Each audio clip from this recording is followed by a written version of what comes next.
My dear friends, when you pray, do not tell God how big your problem is. Rather, when you pray, tell your problems how big is your God. How do you pray? The Bible gives us a proof of how strong, big, and powerful is our God.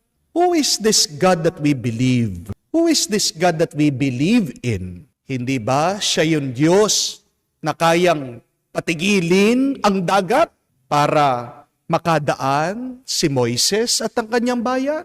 Sino ang Diyos ang ating pinaniniwalaan? Kung hindi ang Diyos na kaya niyang sirain ang matataas na pader ng Jericho para makalusob at makapasok ang kanyang hinirang pinili si Joshua. Sino makapangyarihan Diyos kung hindi ang Diyos na kaya niyang isara, itikom ang bibig ng mga leyon para hindi nila kainin, kagatin at lapain ang propeta na si Daniel?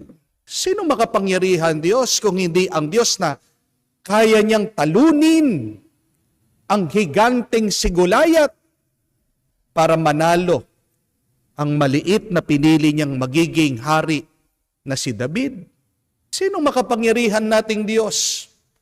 Walang iba kung hindi ang Ama ni Jesus na kaya niyang talunin mismo ang kamatayan, na kayang magbigay ng buhay mula sa kamatayan. Sinong ating Diyos?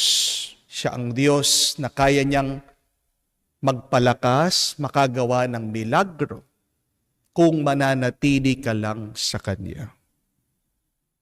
Ano ang sinasabi? Philippians chapter 4, verse 13.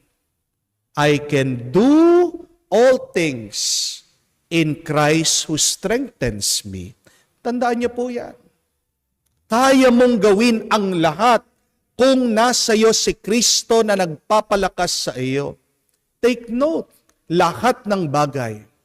Hindi niya sinabing kakaunting bagay. Hindi niya sinabing posibleng bagay. Sinabi niya lahat ng bagay. Imposible, mahirap, mabigat, nakakamangha, kaya mong gawin kung nasa iyo si Kristo. Tanungin natin ang ating sarili. Nasa atin ba si Kristo? Kaya nga, nakakamangha, nakakabilib sa unang pagbasa. Pinagbawalan na nga si San Pedro na wag nang ipanaral, wag nang ipahayag ang katotohanan tungkol sa muling nabuhay na si Kristo. Kung hindi, sila'y papakulong. Kung hindi, sila'y paparusahan. Pero, naglakas loob siya. Pinatawag na nga siya doon sa konseho. Pero, napakatapang niyang sumagot. Si San Pedro na simpleng mangingisda, si San Pedro na hindi naman talaga nag-aral, saan niya nakuha yung katalinuhan, yung tapang? Di ba? Nung pinapako ang ating Panginoon, isa si San Pedro sa mga pinagtatwa niya, tinakwil niya ang ating Panginoon, tumakbo, mga yun. Napakalakas ng loob, humaharap sa mga opisyales, sa mga nakakatanda ng bayan.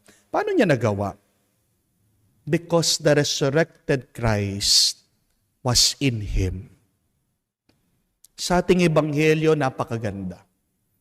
Nagpakita na nga ang muling nabuhay na Panginoon kay Maria Magdalena sa 2 alagad. Pero, yung mga apostoles, nananatiling ayaw maniwala. Nagdududa. Mismo ang ating Panginoon, siya na nga lumitaw, nagpakita, pinagalitan sila, pero ito yung nakakamangha at napakagandang detalye sa Ebanghelyo.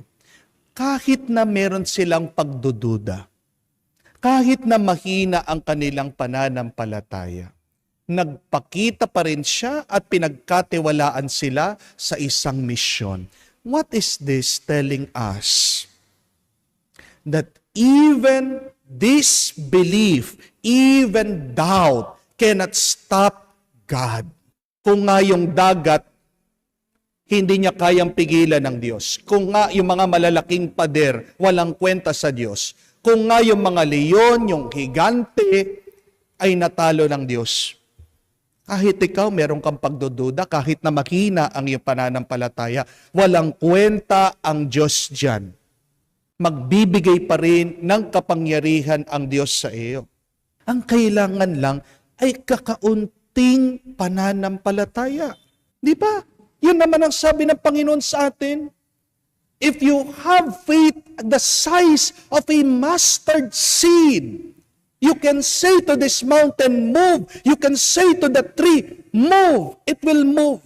Oo, dumadaan tayo sa mga panahon na kahinaan. Oo, meron tayong pagdududa.